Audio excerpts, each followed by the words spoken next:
Olá, meus amados, mais uma vez Urique Costa, canal Sem Fermento. Graça e paz da parte de nosso Senhor e Salvador Jesus Cristo. Louvado e engrandecido seja o seu santo nome. Eu peço que Ele nos oriente, nos direcione no caminho em que devemos andar, porque nós temos visto aí que as pessoas estão amedrontadas pelo poder da mídia. A questão do coronavírus nos colocou num estado de calamidade de saúde pública, porque se todos adoecerem, morreremos.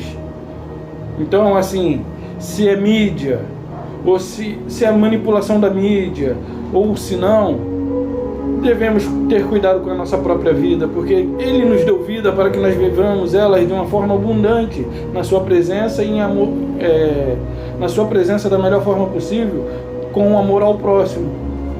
Então, vamos cuidar da vida que o nosso Pai nos deu, vamos acatar o que as autoridades têm pedido para que nós venhamos a fazer, para que nossa parte não seja o motivo e a causa da proliferação dessa infecção.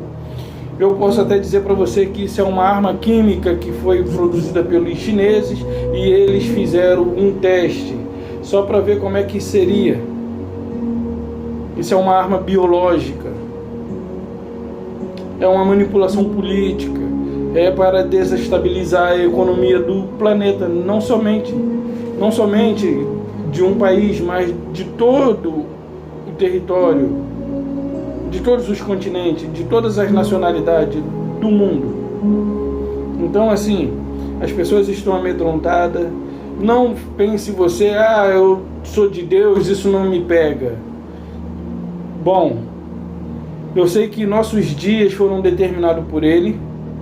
As coisas só nos acontecerão se Ele decidir e permitir. Tem tantos casos de pessoas que sofreram acidentes gravíssimos e sobreviveram, mas também existem casos de pessoas que por um leve tropeção, ao cair e bater com a fronte, ou até mesmo sem bater a fronte, morrem. Então, assim, a vida que nós temos não nos pertence, pertence a Ele. No dia que Ele nos deu vida e nos deu um tempo, no dia em que o tempo que Ele nos deu se cumprir, nós deixaremos essa habitação natural, biológica, e passaremos a ter, então, uma vida espiritual. Espiritual no campo espiritual também.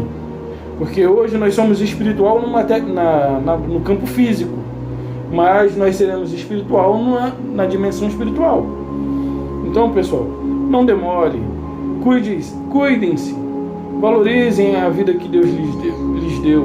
Não coloquem Deus à prova, dizendo que Deus é maior, quem é maior do que Deus, coisas do tipo. Não. Acatem.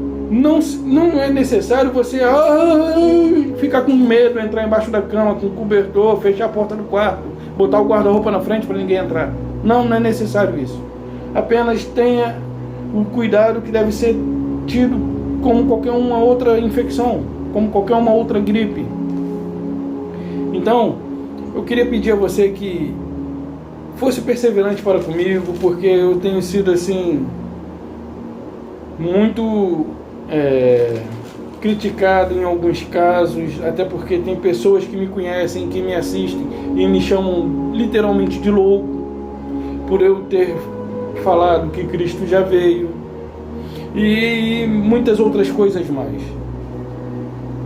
Espera aí, pessoal, é o meu gato passando aqui, ele quer ficar exatamente onde está o celular e voltou, mas ele não vai poder ficar aqui. Espera aí, deita aí, papai, deita, isso.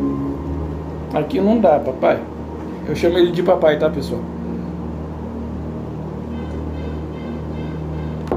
Então, é necessário que nós tenhamos os devidos cuidados para não sermos infectados e não ser um transmissor dessa infecção. Há uns dias atrás estávamos fazendo um serviço na Barra, eu e meu enteado e na firma dele, e marcamos, ele já havia marcado, e no dia seguinte para finalizar o serviço e pronto, e emitir a nota para poder receber o valor referente ao serviço prestado. E aí, prestes a finalizar o serviço, houve uma ordem do morador para que não fosse ninguém no dia seguinte por conta da situação, por causa do estado de atenção em que nós temos que estar. Então, assim, foi vetado a entrada de qualquer funcionário, até mesmo dos que já atuam na casa dele, como caseiro, zelador, coisas do tipo, empregada, babá. Até esses não puderam ir. Então, assim, é um momento de atenção e de obediência. Mas tudo bem, pessoal. O meu intuito com o vídeo de hoje eu fui indagado a respeito de uma das coisas que eu falei, que Cristo já voltou. E uma pessoa falou assim: pô, não entende então, se Cristo já voltou, o que você está esperando? Eu não estou esperando nada. O que eu estou esperando é o cumprimento dos dias que Deus estabeleceu para mim aqui nessa vida terrena, para mim nessa vida física. O que eu aguardo é o cumprimento dos dias que Ele estabeleceu para mim. Eu não aguardo a vinda de um Cristo. Eu não aguardo a vinda do Messias. Quem aguardava a vinda do Messias era do Messias que se aguardava a vinda. E quando Cristo faz uma promessa, eu vou e volto, Ele está falando ali aos discípulos. E quem eram os discípulos? De qual nacionalidade? Todos de Israel. Israel, ele tem as suas províncias e suas cidades, e as suas tribos, no caso, né? Os filhos de Jacó instituíram as 12 tribos. E as 12 tribos, por completa, formam um Israel. O Israel é formado por 12 tribos. Issacar, Zebulon, Naftali, né? E aí vai por diante. Manassés, Rúben, e assim. Então, Israel é formado por 12 tribos. E ele disse aquilo aos seus discípulos, que era descendente de tribos. E, se eu não me engano, cada discípulo era representante de uma das 12 tribos. Cada um era de uma das tribos. Não era todos de uma tribo só.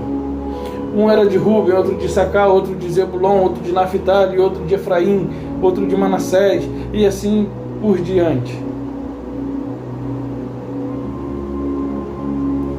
Então, cada um representava uma tribo. E todo Israel tinha a esperança e a promessa da vinda do Messias. Porque Israel, eles tropeçaram diversas vezes nos mandamentos que foi estabelecido por Deus, enviado a Moisés. E eles, todas as vezes que eles tropeçavam nos mandamentos, eles eram levados cativo. E todas as vezes que eles foram levados cativo, eles associaram a quebra do mandamento. Então eles criaram alguns outros preceitos. Eles não, Moisés, inspirado por Deus, criou outros preceitos para que esses mandamentos deixassem de ser quebrados. E aí eles não conseguiam cumprir com todas as ordenanças em formas de mandamento. Não. Então o que aconteceu?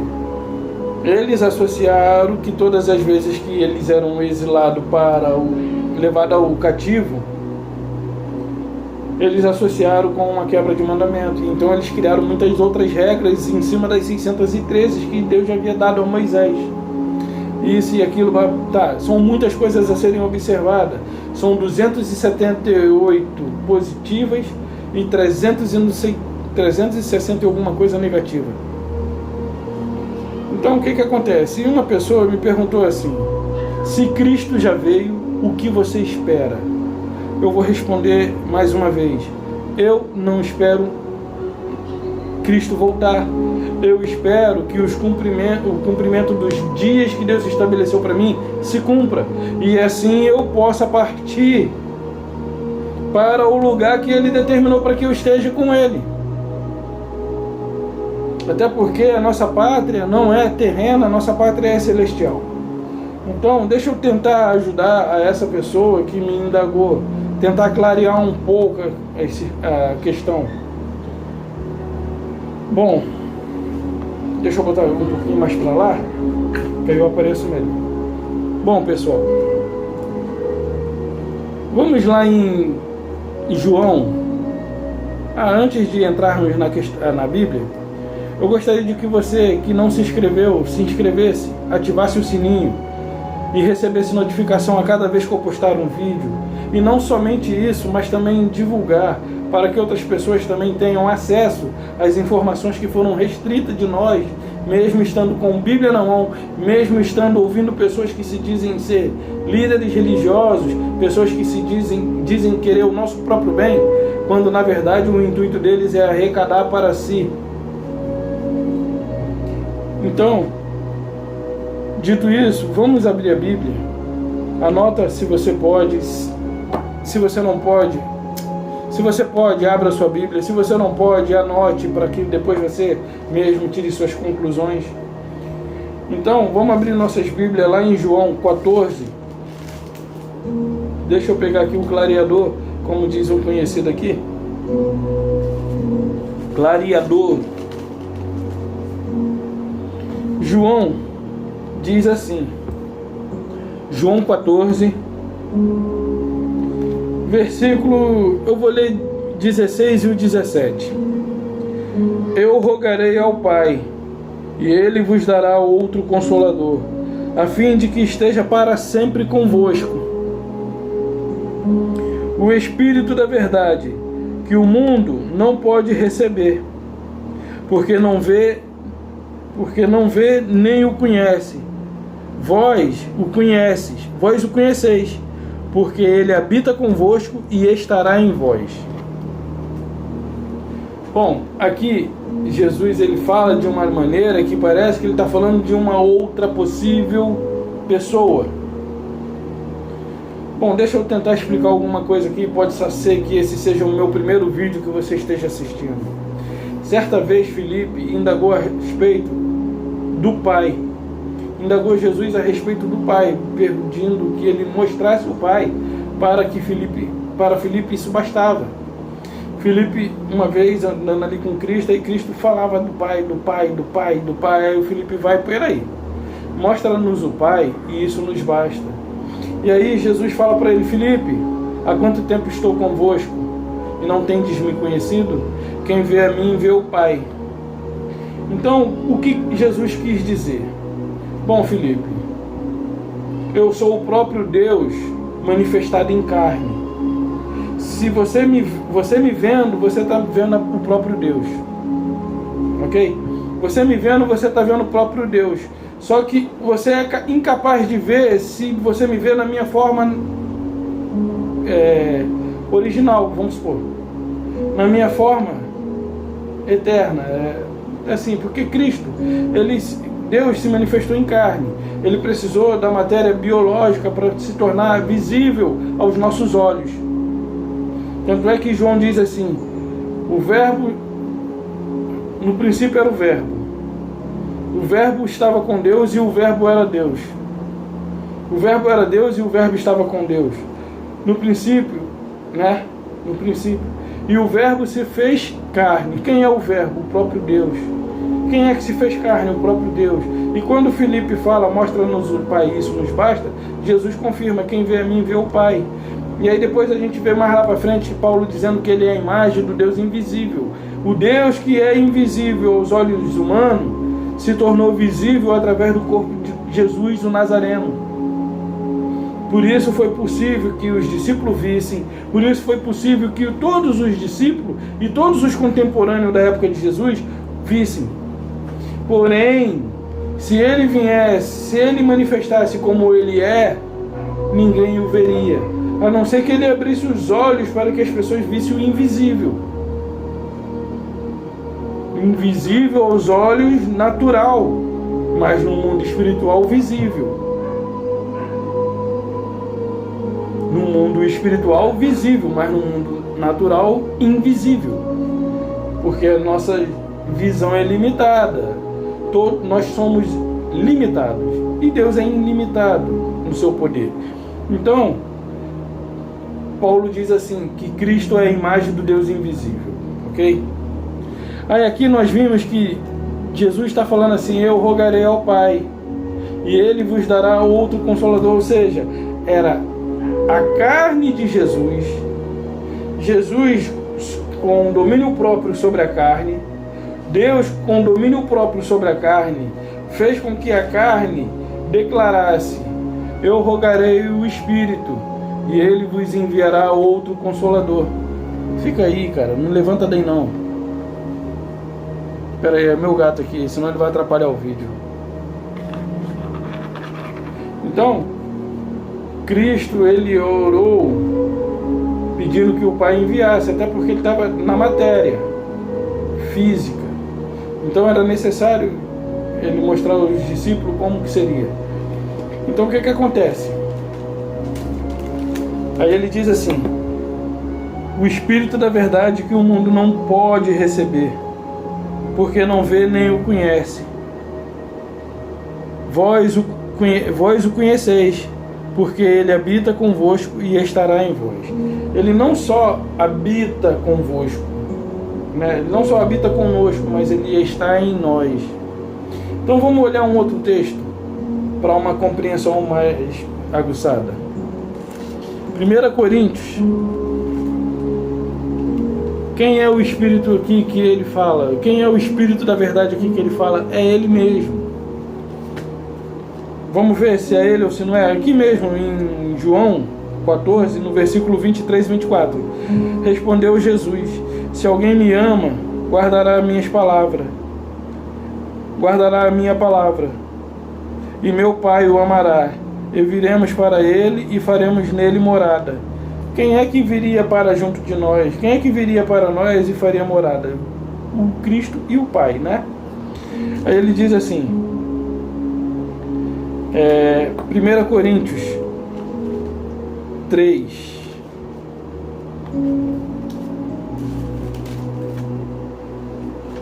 Primeira Coríntios 3. Vamos ver se é o 3 mesmo antes.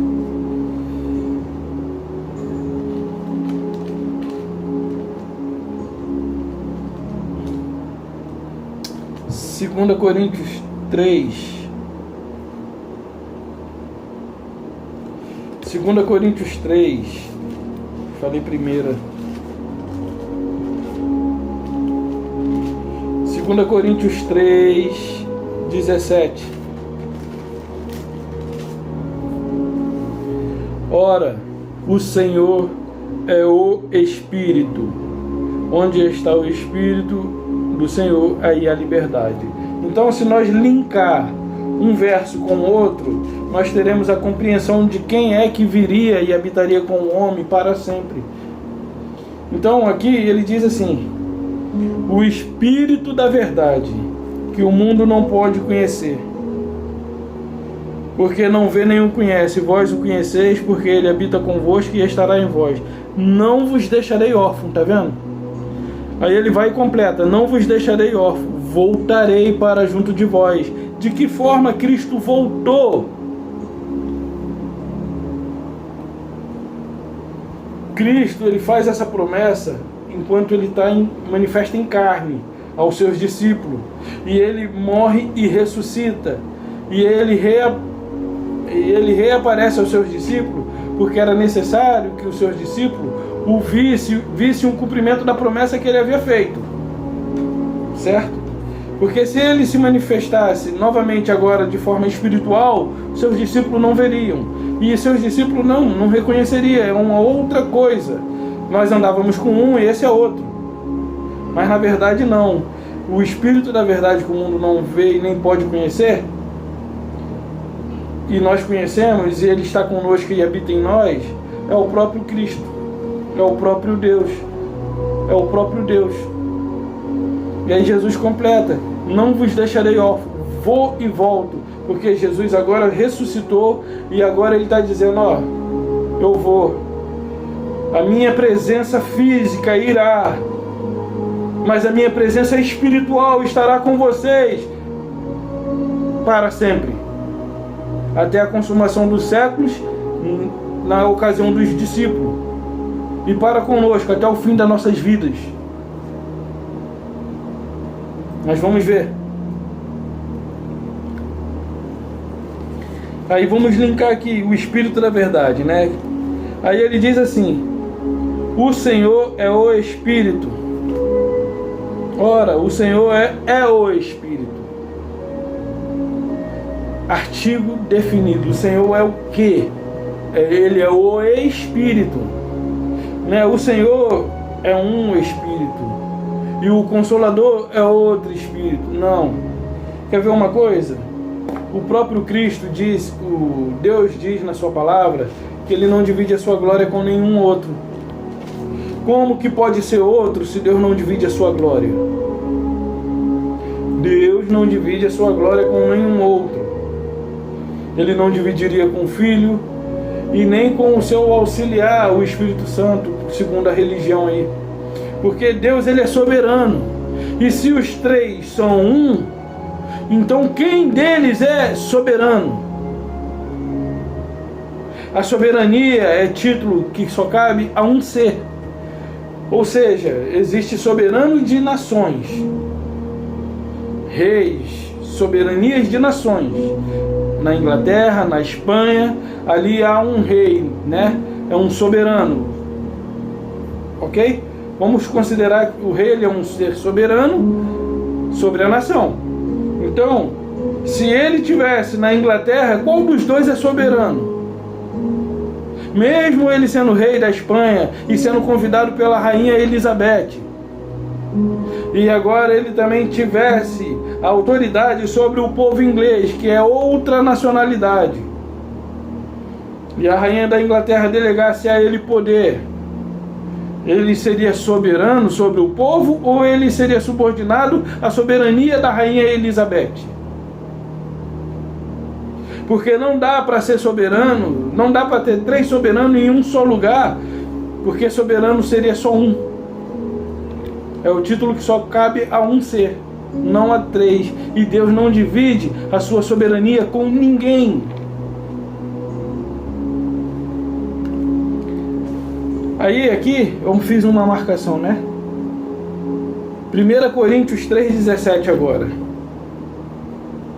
Se alguém destruir o santuário de Deus, Deus o destruirá. Porque o santuário de Deus, que sois vós, é sagrado. Lembra? Quem é que viria habitar? O que Cristo prometeu aos discípulos?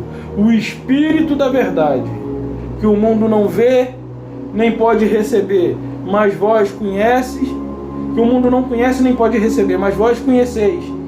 E ele habita convosco e estará em vós. Aí mais para frente nós vimos que o Senhor é o Espírito. E aí aqui agora em 1 Coríntios 3,17 diz assim, que se eu destruir o templo, se eu destruo a minha saúde, se eu destruo o corpo do qual Deus instituiu o templo para ele, isso no caso lá deles lá, se eu fosse um contemporâneo de Jesus ou de Paulo ou dos discípulos, essa palavra era para eles. E se nós destruirmos os nossos corpos que Deus nos deu para Ele habitar, colocando vícios, né, colocando coisas ilícitas, drogas, né, álcool, coisas do tipo, entorpecentes, ou me furando, ou me martirizando, ou sadomaquizando, não sei, um sadomasoquista, ou seja, me trucidando de todas as formas possíveis, buscando a morte diariamente, vamos colocar assim,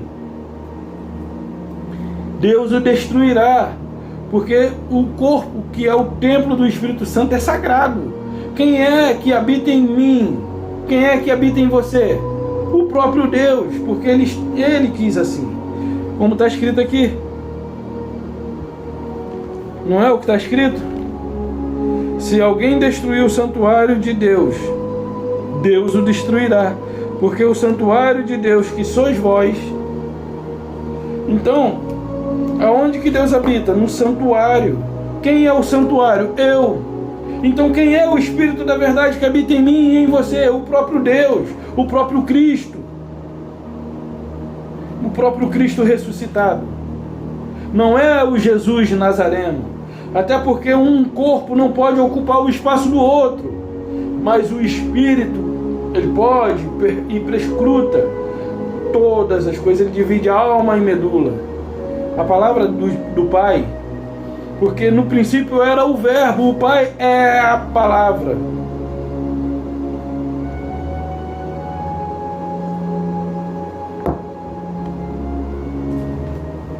Mais um pouco. Vamos lá mais um pouquinho. 1 Coríntios 6, 17. Repararam que todos os versículos foram 17 de livros diferentes? Quer dizer, só do mesmo livro, Coríntios 1, 2, 3. 2 Coríntios 3, 17. 1 Coríntios 3, 17. E 1 Coríntios 6, 17. Então, olha só. Mas aquele que se une ao Senhor é um só espírito com Ele. Como assim? Interessante, muito interessante.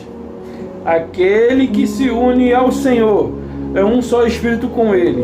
Ou seja, o Espírito da verdade que o mundo não conhece, nem vê, nem pode... Que o mundo não conhece, nem vê. Não pode conhecer, no caso. Habita em mim. E quem é o Espírito da verdade? O próprio Deus.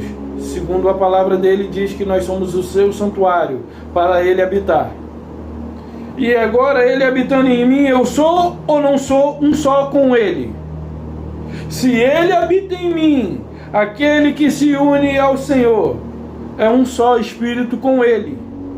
Ou seja, por mais que nós tenhamos vontades próprias, por mais que nós tenhamos princípios diferentes, por mais que tudo de indiferente entre nós, entre eu e você e o seu próximo e outros e assim por diante, se Deus habita em você, você é um só espírito com Ele. E aí você vê pessoas desesperadas, agitadas, com medo de perder a sua salvação. Meu amado, Deus não é homem para que minta, nem filho do homem para que se arrependa. A salvação que Ele conquistou para você, para você, para você e para você e também para mim, não depende de nenhum mérito proveniente das minhas obras. Até porque pelas obras ninguém se salvará. Nós somos salvos não é por causa dos nossos frutos. Não é por obra e também não é por fruto. A salvação é única e exclusivamente pela graça. E pela graça sois salvo.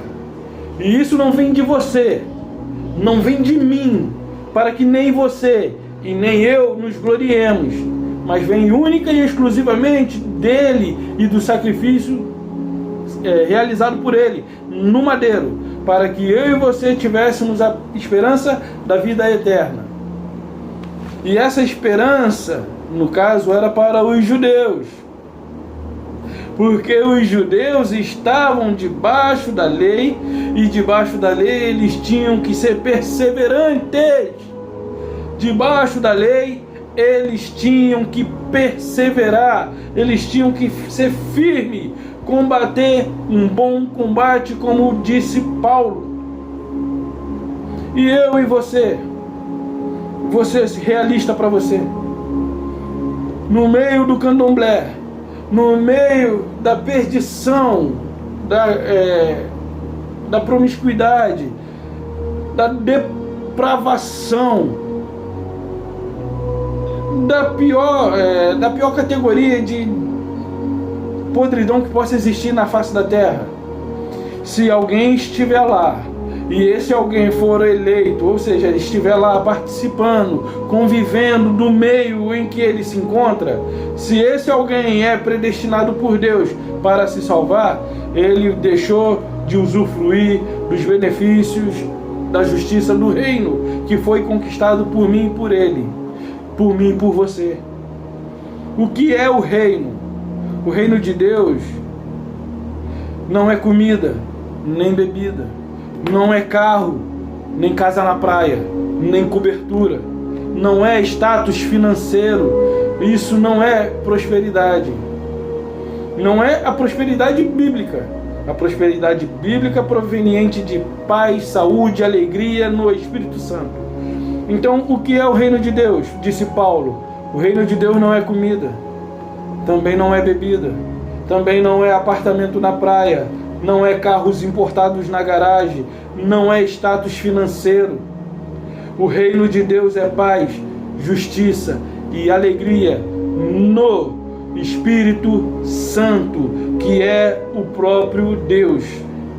Esse é o reino de Deus: paz, justiça e alegria. Quantas pessoas têm bens materiais, casas na praia, né? Casas, não estou dizendo uma, casas na praia. Vamos supor aí o Cabral, que foi pego aí na Lava Jato, e aí cada vez que mexe aparece uma situação. Casa em Angra, em Búzios, sei lá, mansão. Não é isso prosperidade. E hoje você vê qual é a paz que esse homem tinha. Será que dormia? Mesmo tendo feito tudo o que fez, assim, vou tirar proveito da situação porque eu tenho essa oportunidade. Hoje vive e paga o preço pelo que cometeu. Então, assim, o reino de Deus não é comida nem bebida, não é luxo. O reino de Deus é paz, justiça e alegria. Então, voltando aqui, aí ele diz assim, né? Cadê onde eu estava? Você está. Aquele que se une ao Senhor é um só espírito com Ele. É possível eu e você perdermos a salvação? Não, nunca, jamais. Porque lá em João 10, eu vou abrir aqui João 10.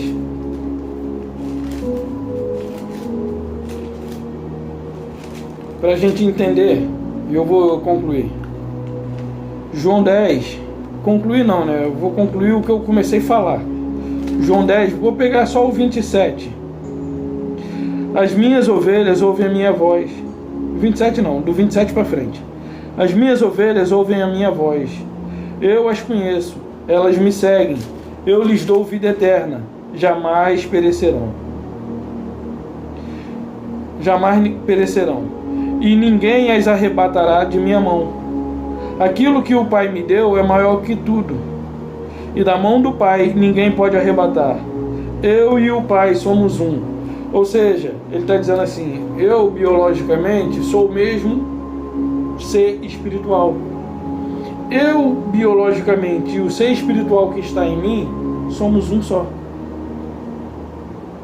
Porque essa carne para nada presta, só que a dele serviu para ele ressuscitar.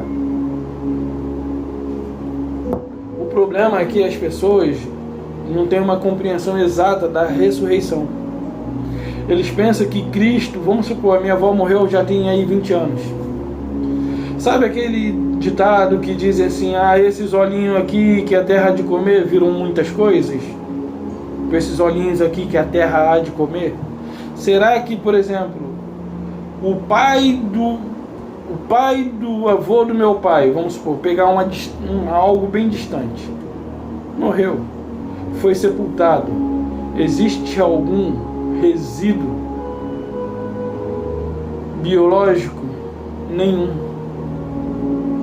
Então o que acontece? Você acha que Cristo ele vai ressuscitar esse corpo para depois glorificá-lo? Na verdade, a ressurreição se deu no meu e no seu espírito. A ressurreição é espiritual. Por isso Cristo colocou a ressurreição na frente da vida. Eu sou a vida e a ressurreição, ele podia ter dito. Mas ele disse, eu sou a ressurreição e a vida. Eu ressuscito os mortos espirituais. Por isso ele disse, deixe os mortos enterrar os mortos. Mas aqueles que me ouvem aqueles que o Pai me deu, aqueles a quem eu determinei que eu vim salvar, é maior do que tudo. E esses de modo nenhum se perderão. E da minha mão ninguém as arrebata, porque eu lhes dou vida eterna. E a vida eterna para mim e para você, ela não começará a partir do momento em que nós deixarmos essa casa física, esse corpo biológico, esse corpo material.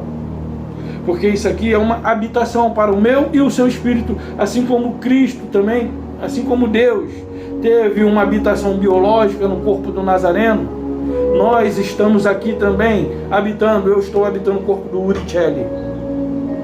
Eu me denomino como Urique Costa no canal, mas o meu nome é Uricelli.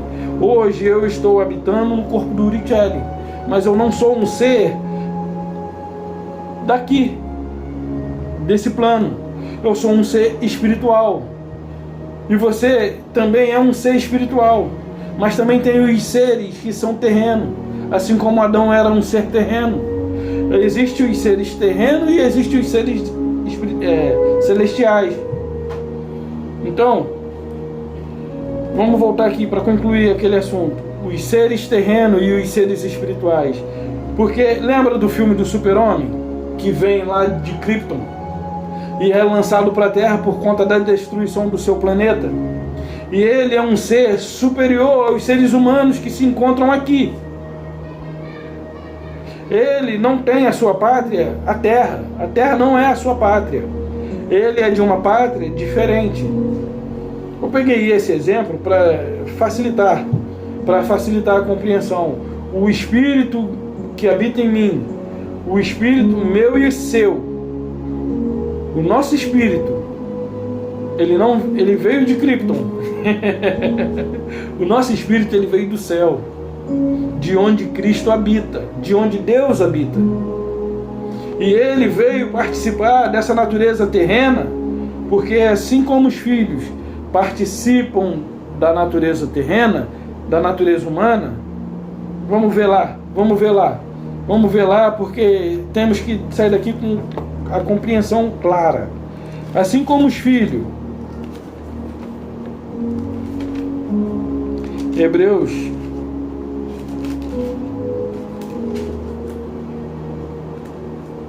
2,14, a primeira parte só.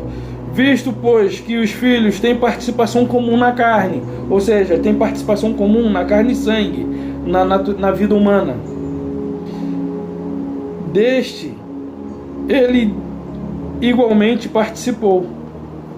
Então, o Espírito de Deus, da mesma forma que eu e você habitamos essa carne, o Espírito de Deus também habitou. Porque assim, visto pois que os filhos, que filhos? Deus, ele é pai da carne? Não, Deus é pai dos espíritos. Você pode jogar no Google aí, que eu não estou lembrado do versículo, bota assim, Deus, pai dos espíritos, versículo. Quando eu às vezes quero procurar um versículo, eu coloco mais ou menos assim e pergunto, versículo. Deus é pai dos espíritos. Se eu não me engano é Tiago. Deus é pai dos espíritos. Deus não é pai da natureza biológica. Quem é pai da natureza biológica é Adão. Por isso ele disse para os sacerdotes: vocês têm por pai o diabo e quereis satisfazer a sua vontade. Ou seja, a minha carne e a sua carne, ela tem a tendência de decair, assim como Adão caiu. A nossa carne, ela tende para queda, assim como a de Adão. Talvez você seja meu primeiro vídeo que assiste. Assiste os vídeos anteriores, porque eu estou lhe dando as características do verdadeiro diabo. E assim, o diabo que nos cerca, o homicida desde o começo, o Deus desse século, que você vai entender bem. Então, ele estava falando com os seres humanos que eram filhos da carne e não eram filhos espirituais. Por isso ele disse: vós tendes por pai o diabo. Porque na verdade o que se opõe a Deus é a minha e a sua carne. E se nós tivermos domínio sobre ela e nos sujeitarmos a Deus, essa carne, ela vai gritar, vai espernear, E se você der atenção para ela, logo você desagrada ao Pai. Então, assim como os filhos têm participação comum na carne, ele também deste modo participou.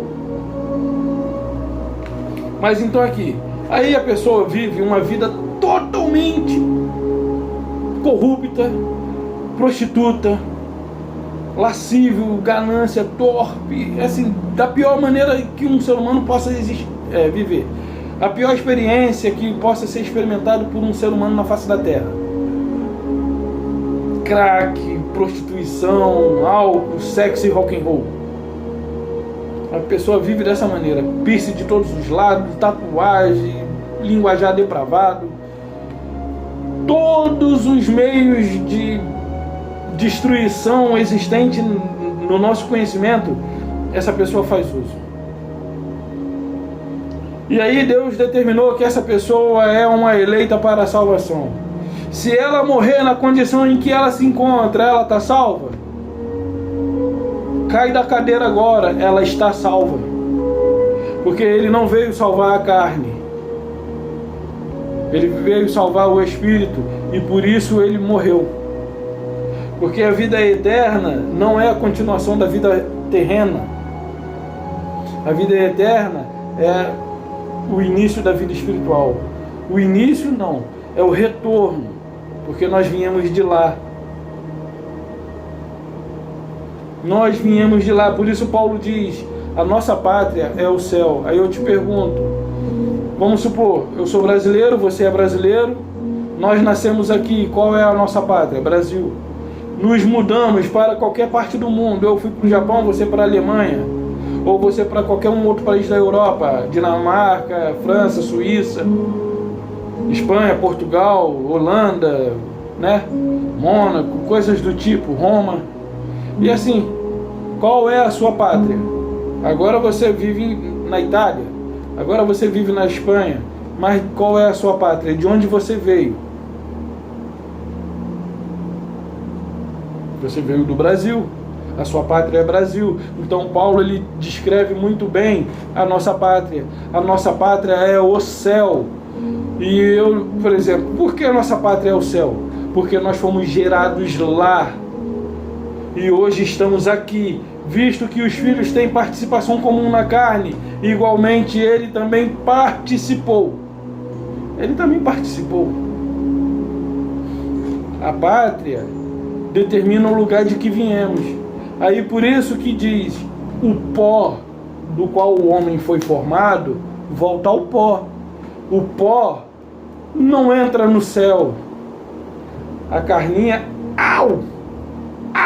não entra no céu porque ela tem sensibilidade. E é porque Deus não quis que ela entrasse lá, porque a carne é corrupta. Quantas pessoas de bem você conheceu e ela chegou a um determinado cargo, recebeu uma determinada função da qual lhe é possível tirar proveito, e ela se corrompeu? Porque a nossa carne ela é corrupta.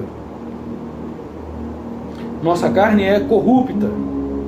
Por isso ela não entra no céu. No céu não entra corrupção. E aí você vê os crentes esperando Cristo voltar para ressuscitar a minha mãe que morreu há 3 anos atrás. Não tem mais nada. O pó volta ao pó. O corpo que deu origem a essa matéria vai voltar para o lugar de onde ele veio. E pronto. E Zé Fininho. E o espírito volta para onde?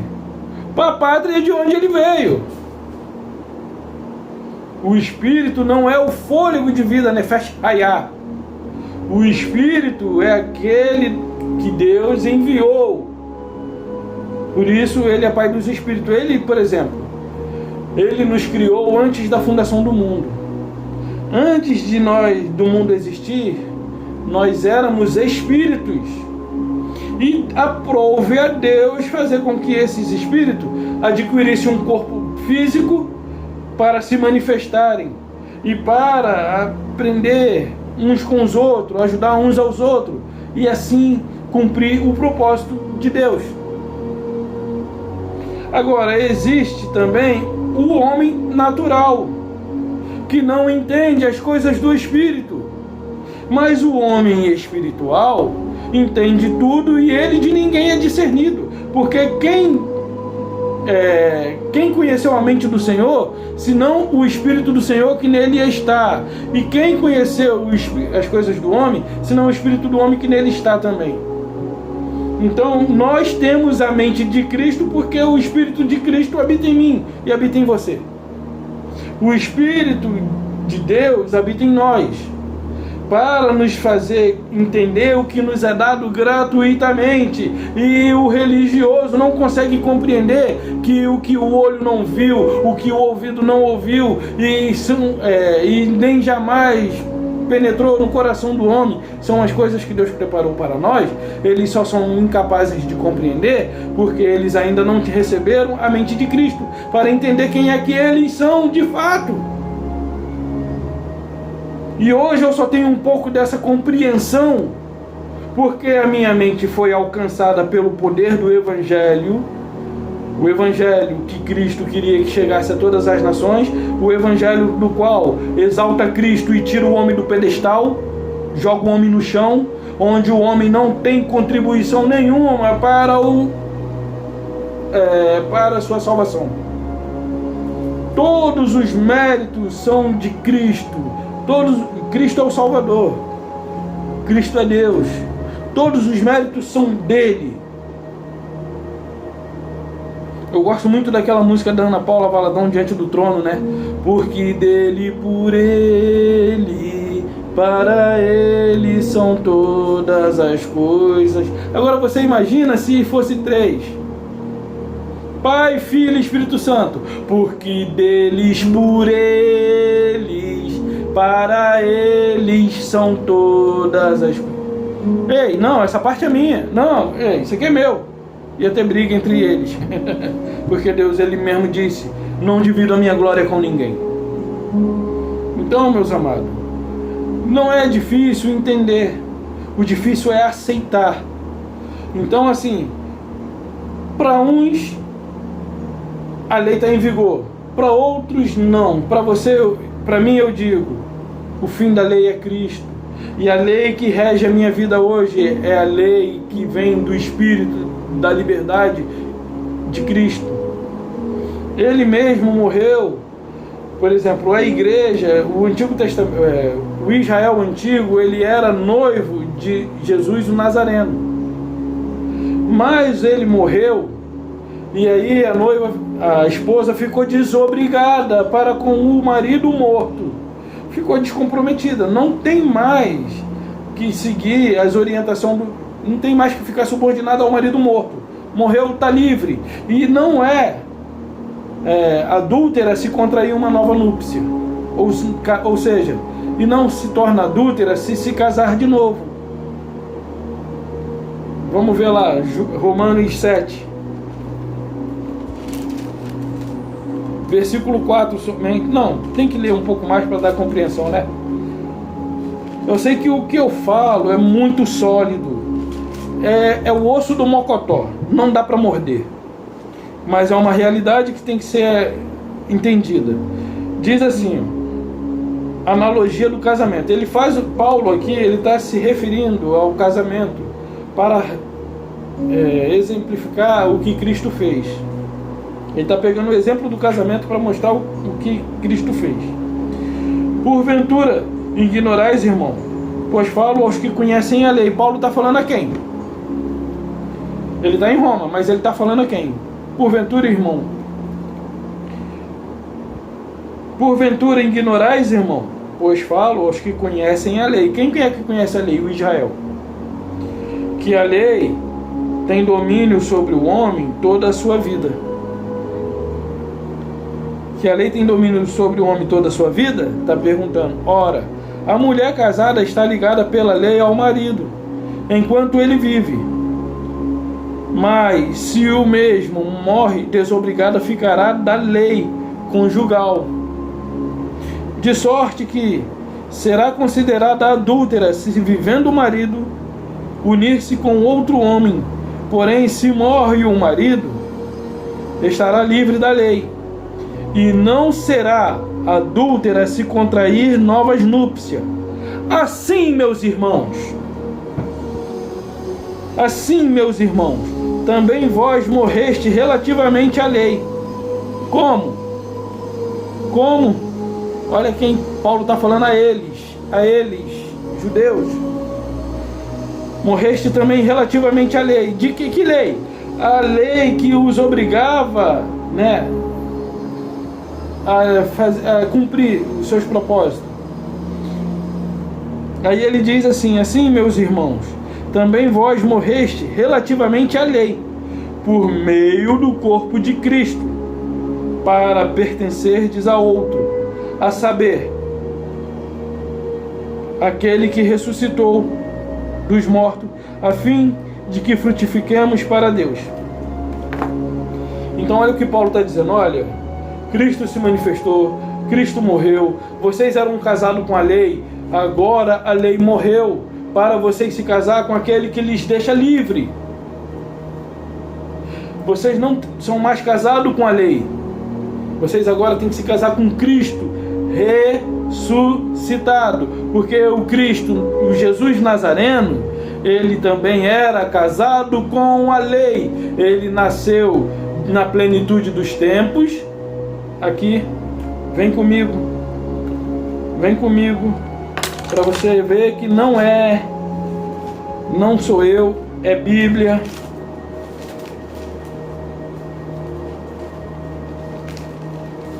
Só esse trecho.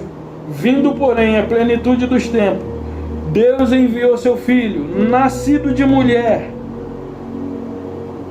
debaixo da lei. Então, se Cristo nasceu debaixo da lei, vamos supor, eu nasci na cultura brasileira, e a cultura brasileira tem a sua legislação, e a legislação brasileira, ela é sobre todos os cidadãos.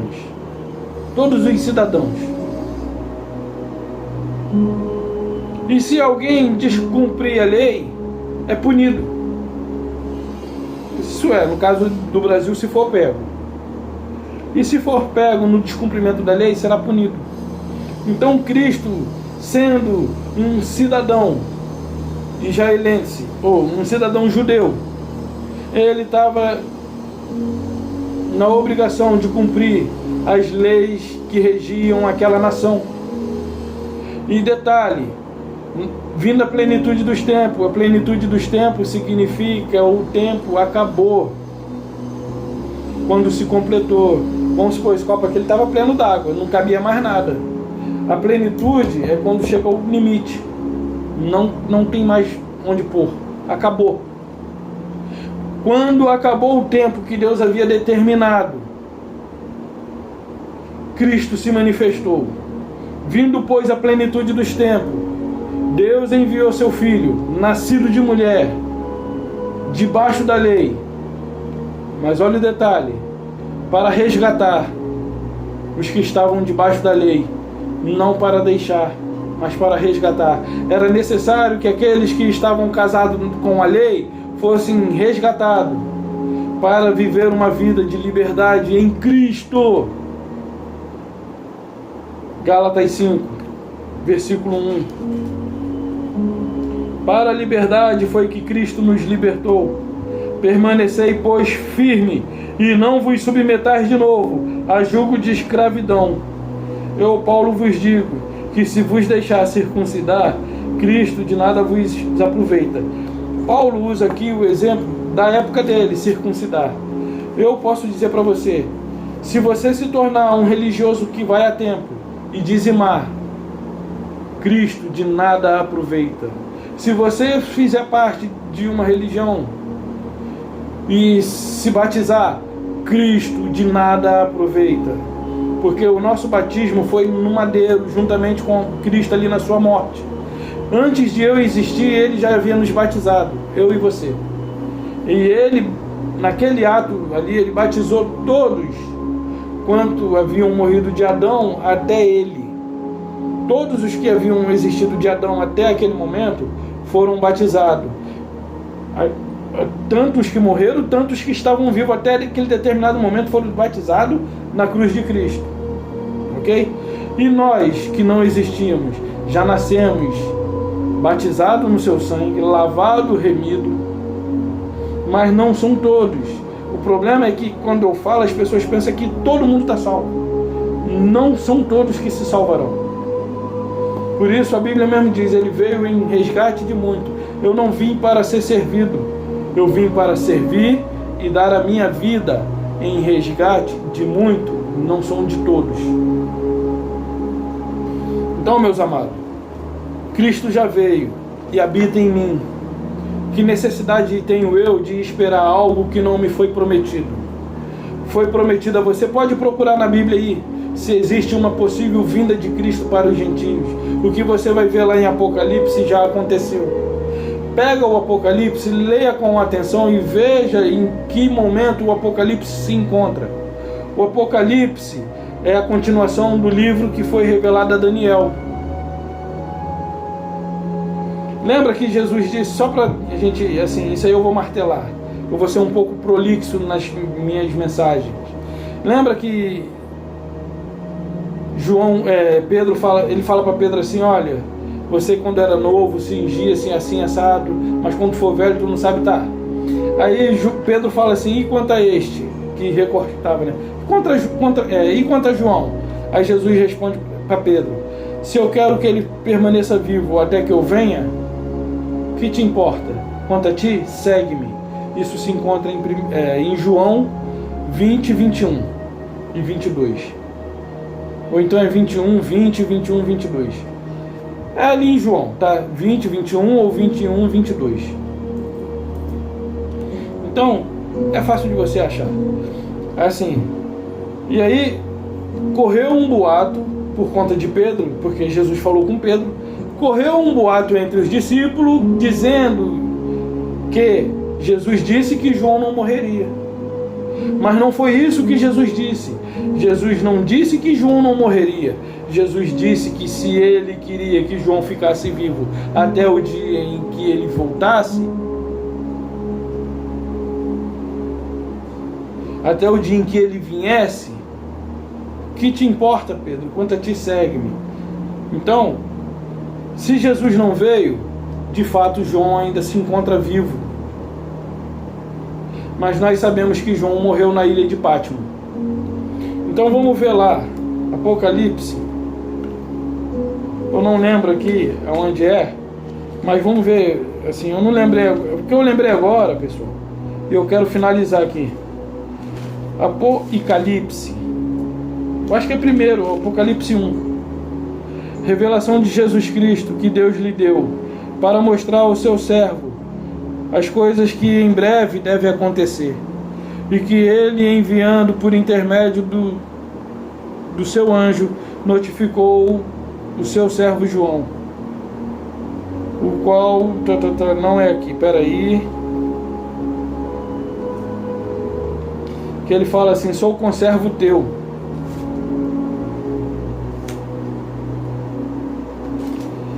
Deixa eu ver.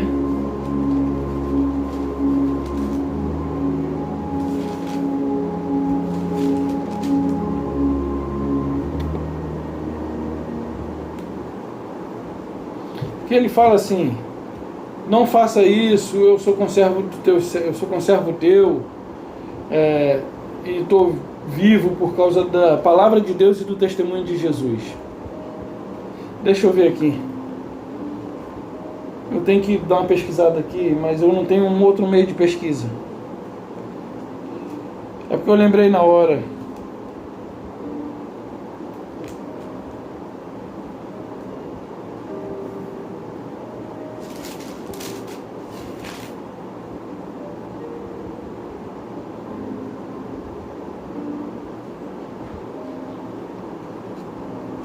Bom, eu falei o versículo, né? Ele diz assim, por causa da palavra de Deus e do testemunho de Jesus. Acho que é o Apocalipse 12, né?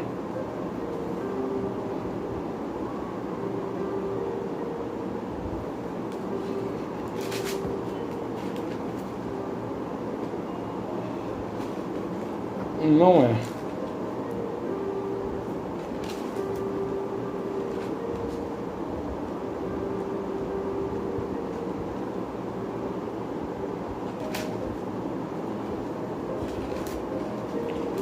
Assim, não lembro não, porque surgiu no momento.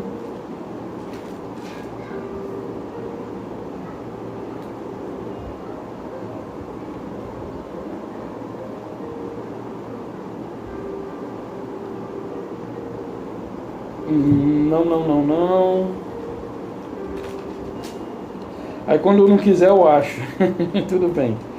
Então assim, que diz assim, que João, né, ele só foi mantido vivo porque ele foi exilado na ilha de Pátimo. E aí Herodes se esqueceu que houve uma caça aos discípulos. Pedro crucificado de cabeça para baixo. Tiago decapitado. E quem é que era responsável por pregar o Evangelho?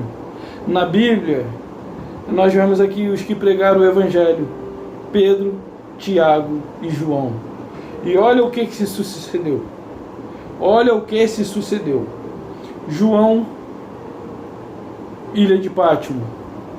Pedro, crucificado de cabeça para baixo. Tiago, decapitado. Teve a sua cabeça cortada. Paulo, também decapitado, que foi responsável por pregar o Evangelho aos gentios. E João, exilado na ilha de Pátimo e foi esquecido lá por Nero. Primeiro tentaram matar, na caldeira quente, de óleo. Nem uma bolha se formou. Não morre, joga lá na ilha lá do esquecimento, lá em Pátimo. E lá ele morreu. Mas aí João, ele diz assim: vi novo céu, nova terra, e ele viu todas as coisas. Por causa da palavra de Deus e do testemunho de Jesus. O testemunho de Jesus e a palavra de Deus foi: se eu quero que ele esteja vivo até que eu venha, que te importa, Pedro? Quanto a ti, segue-me. E João só pôde presenciar a vinda do Salvador, a vinda de Deus, porque ele foi exilado na ilha de Pátimo. E lá ele foi esquecido. Então ele pôde dizer: por causa da palavra de Deus e do testemunho que foi dado por Jesus a meu respeito, João viu a vinda do Senhor no ano 70. Cristo já se manifestou aos judeus. A promessa de Cristo vir era para os judeus, não era para a igreja na graça. A igreja na graça vive na esperança e na convicção de que Cristo realizou toda a sua obra, e a obra de Cristo ela é suficiente para garantir aquilo que ele conquistou para nós. E não depende das minhas ações, não depende nem da minha nem da sua.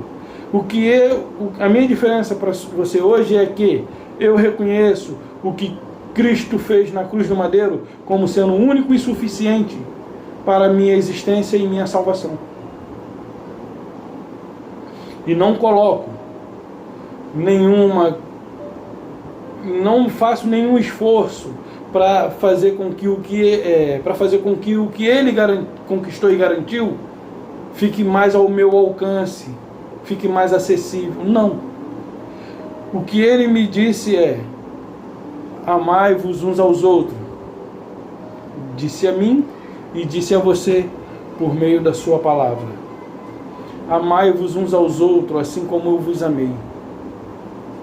Carregai as cargas uns dos outros, chorais com o que choram, alegrar com o que se alegra. Aí tem gente que recebe uma promoção no trabalho, ao invés do outro se alegrar, o outro fica com raiva, a inveja. Aí o outro está entristecido, chorando amarguradamente, e o outro fala: bem feito. Desculpa, meu amiguinho, papai. Desculpa, tá? Bati aqui na mesa e meu gato se assustou. E o outro fala: bem feito. Não, meus amados, eu e você fomos chamados para fazer boas obras, não porque elas nos salvarão, mas porque somos salvos, nós as fazemos. Ande 2 milhas, 3, 4. Atenda a necessidade daqueles que estiverem ao seu alcance. Ajude o máximo de pessoas que você puder ajudar. Doe a sua vida.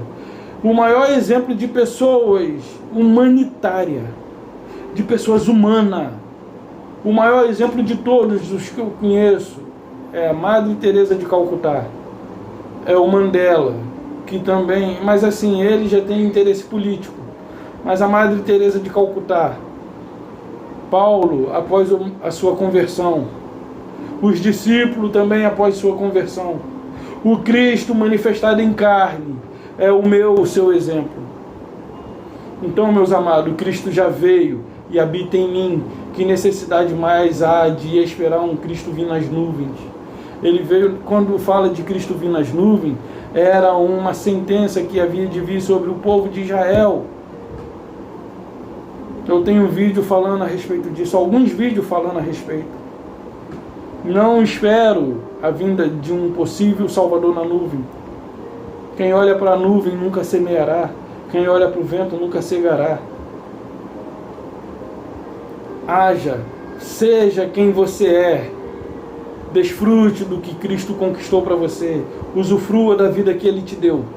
Porque o propósito de Deus é que tenhamos vida e vida abundante.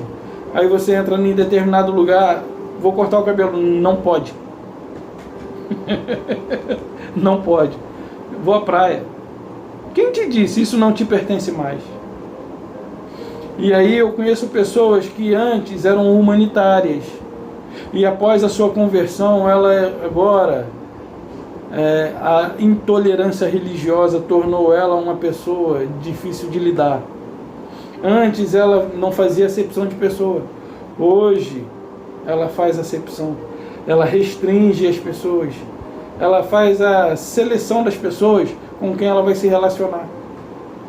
Ela perdeu a referência, a essência. E aí tem a música do David Keelan. E eu posso dizer para você que eu vivo essa música hoje. Eu não estou voltando, mas eu já voltei. A essência da adoração. E a essência da adoração é ter o Espírito do Criador ativado na nossa mente. Por isso, eu digo para você, já não sou mais eu quem vive. Cristo vive em mim. Um cristão não pode dizer isso, infelizmente, porque ele se vê na carne. Se eu olhar para mim segundo a carne, eu não valho nada. Eu não tenho nada de valor na minha carne. E aí Paulo diz lá em Filipenses 1:21, e a gente fecha. Filipenses 1:21. Estou procurando o óculos, ele está aqui. Filipenses 1:21. Filipenses. Bom, para você que vive esperando a vinda de Cristo, isso não é bom. Para mim que sei que Cristo já veio e habita em mim, isso é maravilhoso. Ok? Eu vivo na esperança. Para mim isso é lucro. Isso é lucro. Por que um cristão não pode dizer que já não é ele que vive, mas Cristo vive nele? Porque ele se vê segundo a carne. E Cristo não é carne, Cristo é Espírito. Diz assim Paulo, Filipenses 1:21. Porquanto, para mim, o viver é Cristo. Já não sou mais eu quem vive. Cristo vive em mim. Né? Porquanto, para mim, o viver é Cristo. E o morrer é lucro. Por que Paulo não falou assim? Porquanto para mim viver é Cristo. E devo continuar nessa esperança, aguardando a sua vinda. Paulo não espera Cristo voltar. Paulo sabe que a volta de Cristo já se sucedeu. Paulo aguarda agora o cumprimento dos seus dias determinado por Deus, para estar junto com Deus, com Cristo no paraíso. Para você que espera Cristo voltar, saiba que Ele só vai voltar quando a sua vida acabar. Por isso há muita promessa, Cristo vai voltar. Desculpe a expressão, qualquer espirro que dê. Eu ia falar outra coisa, mas não vou pagar esse mico. Não vou fazer essa gafe aqui, né? Então, assim, qualquer mico, qualquer coisinha que acontece, qualquer boatozinho, Ah, Jesus está voltando, coronavírus é o fim dos tempos, a volta de Jesus está perto.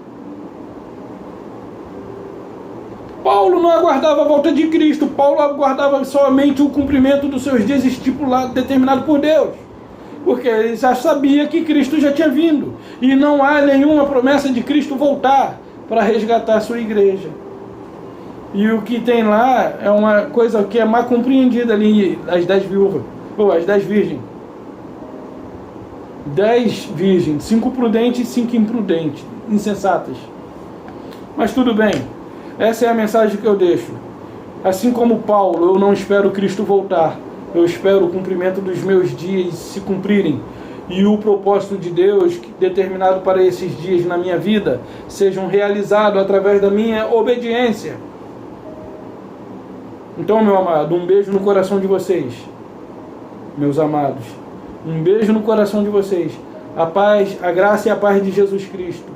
Até a próxima, e eu espero que seja o mais breve possível, em nome do nosso Salvador Jesus Cristo e do nosso Criador.